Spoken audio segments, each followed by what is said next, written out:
জানিস স্বপ্না, কি আর বলবো আমার কথা। এতদিন পর তোর সাথে আমার কথা হচ্ছে, অনেক কিছু মনে পড়ে যাচ্ছে জানিস। ঠিক কোথা থেকে শুরু করব বুঝতে পারছি না। আমার বাবা সেই রেলে বড় অফিসার ছিলেন, তারপর তিনি রিটায়ার্ড করলেন। এর মধ্যে আবার দিদির বিয়ে হয়ে গেল, আমি একটু একা হয়ে গেলাম।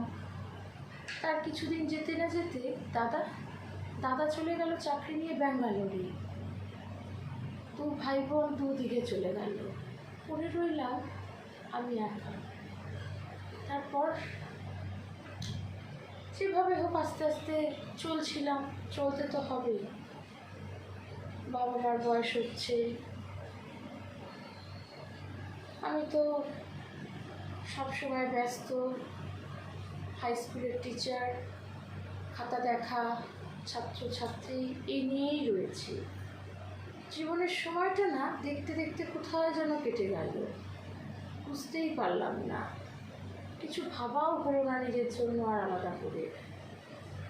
ও তোকে বলা হয়নি জানিস, এই যে চলছে এর মধ্যেই আবার শুনলাম দিদি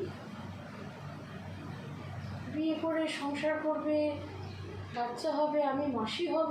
মানে আমি তো ভীষণ এক্সাইটেড ছিলাম যে যাক, পরিবারের নতুন সদস্য আসবে। কি বলবো তোকে, সব কিছু যেন এক নিমিষে ছাই হয়ে গেল। ওর ডিভোর্স হবে জানিস। এখন এই রকম অবস্থা হয়ে গেল সমাজটার। এত সুন্দর দেখে শুনে বিয়ে, ঘটা করে কত কিছু করলো বাবা, তারপর এখন শুনছি ডিভোর্স। তুই তো জানিস আমার দিদিকে, বল। আমার দিদি তো খুব ঘরোয়া, শান্ত, সংসারী একটি মেয়ে। ওর জীবনে এরকম ঘটনা বল মানা যায়? যেদিন দিদি প্রথম বিয়ে করে গেল না, আমার মনটা ভেঙে চুরে চুরমার হয়ে যাচ্ছিল। মনে হচ্ছিল আর কোনো দিন আমি সেই আগের মতো দিদির সাথে মিশতে পারবো না, কাছে যেতে পারবো না জানিস। কিন্তু আজকে যখন এই খবরটা শুনছি, তখন না সেই দিন যে কষ্ট পেয়েছিলাম তার থেকে 10 গুণ বেশি কষ্ট পাচ্ছি। মনে হচ্ছে কি, তাহলে কি দরকার ছিল দিদির সাথে এই ঘটনাটা হওয়ার? কি দরকার ছিল বিয়ে হওয়ার? এই তো দেখ না, আমাকে দেখ না, আমি স্কুলে পড়াই, বাচ্চাদের বাড়িতে পড়াই, এই নিয়ে সারা দিন আমার দিব্যি সুন্দর কেটে যায়। হ্যাঁ, মাঝে মাঝে যে মনে হয় না তা নয়, যে আমারও একজন কেউ থাকলে ভালো হতো। কিন্তু তারপর ভাবি ঠিক আছে থাক, আমি তো চলছি, বেশ ভালোই আছি। এই যে এত ব্রেকআপ, এত ডিভোর্স, এত ঝামেলা, এত অশান্তি, এত জটিলতা ভালো লাগে না জানিস তো, একদম ভালো লাগে না। এইভাবেই চলছি। তবে মনের মধ্যে না একটা ইচ্ছে আছে, সত্যি যদি কেউ সেই রকম কেউ আসে। হ্যাঁ আমি জানি, আমি জানতাম তুই এই কথাটাই বলবি, যে আমি কি করে এইরকম ছেলে মানুষের মতো কথা বলছি, তাই তো? সেই স্বপ্নে দেখা রাজকন্যা, ওই রকম ব্যাপারটা আসলে সেটা নয়। তা প্রত্যেকেরই না একটা ড্রিম গার্ল, ড্রিম বয় বলে একটা ব্যাপার আছে। সে যতই আমি বড় হই, যতই আমি বাচ্চাদেরকে শিখাই, শিক্ষা দিই, কিন্তু কোথায় যেন একটা মানে মনের মধ্যে একটা আশা থাকে প্রতিটা মেয়ের। আমার দিদিরও তো ছিল, বল, দিদিরও ছিল। তো আমিও ভাবি যে এইরকম কেউ যদি আসে হয়, তখন আমি সংসার করতে পারি, করব।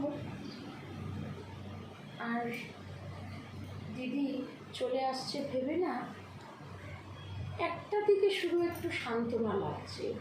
ও তো আমাদেরই মেয়ে, আমাদের বাড়ির মেয়েও, আবার ও আসবে, ওকে নিয়ে আবার আমরা সেই আগের মতো হই হই করবো। জানি ও এখন এসে পরিবেশের সাথে হয়তো আর মানাতে পারবে না, ওর কষ্ট হবে প্রথমে, চারপাশে লোকজন জানিস তো ভালো না, কি বলবে না বলবে, কিন্তু আমি তো আছি, আমি আছি, বাবা মা আছে, আমরা ওকে আগলে রাখবো, আগলে রাখবো। কি বল, তোর কি মনে হয়? ভুল বললাম? বল, ভুল কিছু বললাম কি? কেন? একটা ছেলে বিয়ের পর তার বাড়িতে থাকে, সে অন্য বাড়িতেও চলে যেতে পারে বাড়ি করে, তাহলে একটা মেয়ে কেন পারবে না তার নিজের বাড়িতে আবার অবস্থানে ফিরে আসতে? হতেই পারে যে বিয়ে দিয়েছিল সেটা হতে পারে খুব খারাপ কিছু, ভালো হয়নি, আজকে যদি ওর জীবনে আরও খারাপ কিছু হতো, ওর জীবনটাই যদি সংশয় হয়ে যেত, না থাকতো, বলতো তখন কি হতো? বাবা, তো ভাবলেই আমি আটকে উঠি, যা ঘটনা আমি শুনলাম না, টিভি দেখিস তো, টিভি খবরের কাগজ কি সব হচ্ছে চারপাশে, তার থেকে আমার দিদি অনেক ভালো, ও নিজে আবার নিজের জায়গায় ফিরে আসছে। আচ্ছা শোন না স্বপ্না, অনেকক্ষণ আজকে কথা হলো জানিস তো, আবার তোর সাথে কথা বলবো। কবে বলবো? দাঁড়া দাঁড়া দাঁড়া, আজকে কী বার? আজকে সোমবার।